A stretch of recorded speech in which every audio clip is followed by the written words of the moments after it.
నమస్తే అండి, ఎలా ఉన్నారు అందరూ? బాగున్నారా? నేనైతే బాగున్నానండి. మీ అందరికీ అమ్మవారి ఆశీస్సులు ఎల్లప్పుడూ ఉండాలని కోరుకుంటూ ఈ రోజున ఒక మంచి పరిహారంతో మీ ముందుకు వచ్చానండి. జీవితంలో లక్ష్మీ యోగం కలగడానికి, ఐశ్వర్యం కలగడానికి, శత్రు నిర్మూలనకు, అలానే ఏదైనా నకారాత్మక శక్తులతో మీరు బాధపడుతుంటే వాటి నుంచి బయటపడేసే తేలికైన పరిహారాలను ఈరోజు చెప్పబోతున్నాను. ఈ పరిహారానికి కావాల్సింది అలోవెరా అండి. అదేనండి, కలబంద కావాలి. ఈ కలబంద గురించి మాకు తెలుసండి అని అంటారేమో. ఈ పరిహారం భాగంలో చాలా ఇంపార్టెంట్ అయిన విషయాలు ఉన్నాయండి. మిస్ అవ్వకండి, స్కిప్ చేయకుండా చూస్తూ ఉండండి.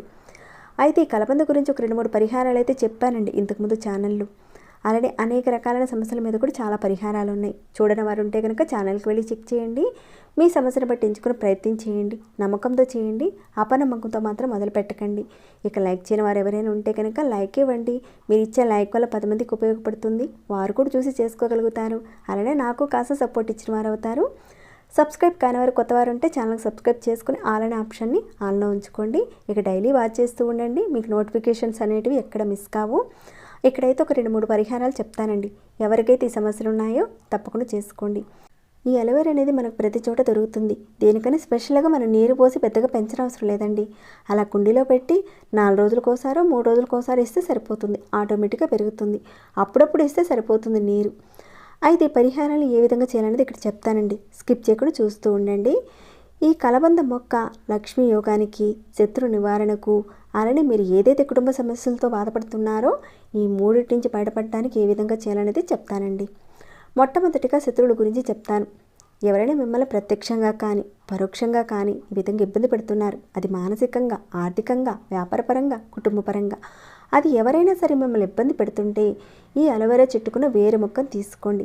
కేవలం వేరు మొక్క కాదండి, ఆకుతో పాటు వేరు ఉన్న మొక్కను తీసుకోండి. ఇక్కడ చూపిస్తున్నాను కదండి, ఈ విధంగా అలోవెరా అనేది వేరు ఉంటుంది. దాంతో పాటుకుని ఆకు కూడా ఉండాలి. ఈ అలోవెరా ఆకును తుంచితే మనకు జల్లు కూడా వస్తుందండి. ముందుగా మీరు ఒక రావి చెట్టు దగ్గరికి వెళ్ళి ఆ రావి చెట్టు దగ్గర నువ్వుల నూనెతో దీపారాధన చేసుకోండి. మీకు ఎవరైతే శత్రువులు ఉన్నారో వారు నిర్వీర్యమైపోవాలని కోరుకుని మీరేం చేస్తారంటే ఈ వేరుకున్న ఈ మొక్కను తీసుకెళ్ళారు కదండి, దాన్ని కాస్త తుంచారనుకోండి, ఈ ఆకు ఉంటుంది కదండి, దాన్ని తుంచితే జల్లు వస్తుంది. దాంతో అక్కడ రావి చెట్టు దగ్గర, అంటే రావి చెట్టు కింద ఉన్న మట్టి మీద ఎవరైతే మీ శత్రువులు ఉన్నారో వారు నిర్వీర్యమైపోవాలి, నా అంతర్గత శత్రువులు, నా బాహ్య శత్రువులు, నా బిజినెస్ వాళ్ళు ఎవరైతే శత్రువులు ఉన్నారో వాళ్ళు తొలగిపోవాలనుకొని అక్కడ రాయండి. అలోవెరా జెల్తో రాయాలి. ఇంగ్లీష్లో కానీ తెలుగులో కానీ మీకు వచ్చిన భాషలో రాయండి. ఆ విధంగా రాసిన తర్వాత ఈ వేరు మొక్క ఉంది కదండి, ఇదంతా కూడా ఆకుతో పాటు దీనిని భూమిలో పాతిపెట్టేయాలి. ఇలా మీరు శనివారం రోజున చేయాలి. ఈ విధంగా ఎన్ని రోజుల పాటు చేయాలంటే నెలలో ఒకసారి చేస్తే సరిపోతుంది. మీరు నెల చేయొచ్చు, లేదంటే మాకు అవకాశం ఉంది అంటే కనుక ప్రతి నెల చేయొచ్చు, లేదా ఎప్పుడో ఒకసారి చేయండి. అయితే ఈ విధానాన్ని మాత్రం నెలసరిలో ఉన్నప్పుడు మాత్రం చేయకండి. ఇది మొదటి పరిహారం అండి. అలానే రెండో పరిహారం చెప్తాను. మనకు డబ్బు రాబడి కోసం, అలానే వచ్చిన డబ్బు నిలబడడానికని ఈ పరిహారం చేసుకోవాలి. మీరేం చేస్తారంటే కలబంద చెట్టుకు పూలు పూస్తాయండి. ఆల్రెడీ మీరు చూస్తూనే ఉన్నారు కదండి, ఈ విధంగా కలబంద చెట్టుకు అనేది పూలు పూస్తాయి. చాలామందికి తెలిసిన విషయమేనండి. ఇంట్లో ఉన్న కలబంద చెట్టుకు పూలు వస్తే చాలా మంచిదండి, ఇంటికి మంచిదని చెప్తారు. మీలో ఎంతమందికి కలబంద పూలతో చేసే విధానం తెలుసు అనేది కూడా చెప్పండి. ఇంకా ఇంతకుముందు కానీ ఇప్పుడైనా సరే మీ ఇంట్లో కలబంద మొక్కకు పూలు వచ్చాయనేది కూడా కామెంట్లో చెప్పండి. అలాంటి అద్భుతమైన ఈ కలబంద పూలతో ఒక పరిహారం అయితే చెప్తాను. ఈ కలబంద పూలను మీరు శుక్రవారం రోజున ఒక 11 పూలను తెచ్చుకోండి. ఒకవేళ మీ కుండీలోనే అలోవెరా చెట్టుకు పూలు పూస్తే కనుక వాటి పూలు ఒక 11 తీసుకోండి. మీ పూజా మందిరంలో ఎర్రటి క్లాత్ కొత్తదనేది తీసుకోండి. దాని మీద ఈ 11 పువ్వులు పెట్టి ఆ పువ్వుల మీద ఆంజనేయ స్వామి యొక్క సింధూరాన్ని వేయండి. వేసిన తర్వాత మీరు లక్ష్మీ అమ్మవారి యొక్క నామాన్ని కానీ, అష్టోత్తరాన్ని కానీ, శతనామావళి కానీ ఏదైనా సరేనండి చదవండి. ఓం శ్రీ మహాలక్ష్మీ నమః అనే ఈ విధంగా మంత్రాన్ని ఒక 108 సార్లు అనుకున్న తర్వాత ఆ ఎర్రటి క్లాత్లో ఈ పువ్వులన్నీ ఉన్నాయి కదండి, వాటన్నిటిని కూడా ఒక మూటగా కట్టేయండి. తర్వాత ఈ మూటని మీరు ఎక్కడైతే డబ్బులు దాచుకుంటారో ఆ ప్రదేశంలో పెట్టండి. ఏదైతే ధనం నిలబట్టలేదనేవారు ఆ ధనం అనేది నిలబడుతుందండి. దీనినైతే మీరు శుక్రవారం రోజున చేయాలి. అలానే మరొక పరిహారం చెప్తానండి.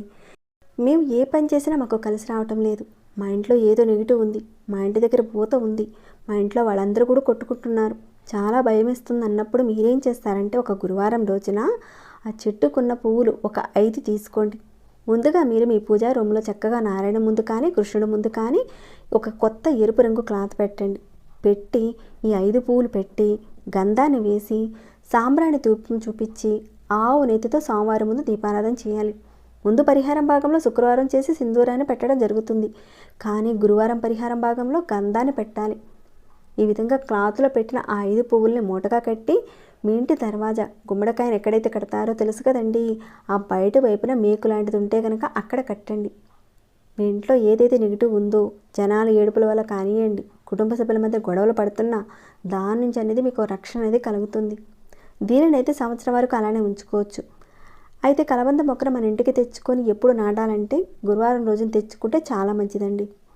అలానే మీకు దగ్గరలో కానీ లేదంటే నర్సరీలో కానీ మీరు గురువారం తెచ్చుకొని మీ ఇంటి కుండీలో నాటుకోండి.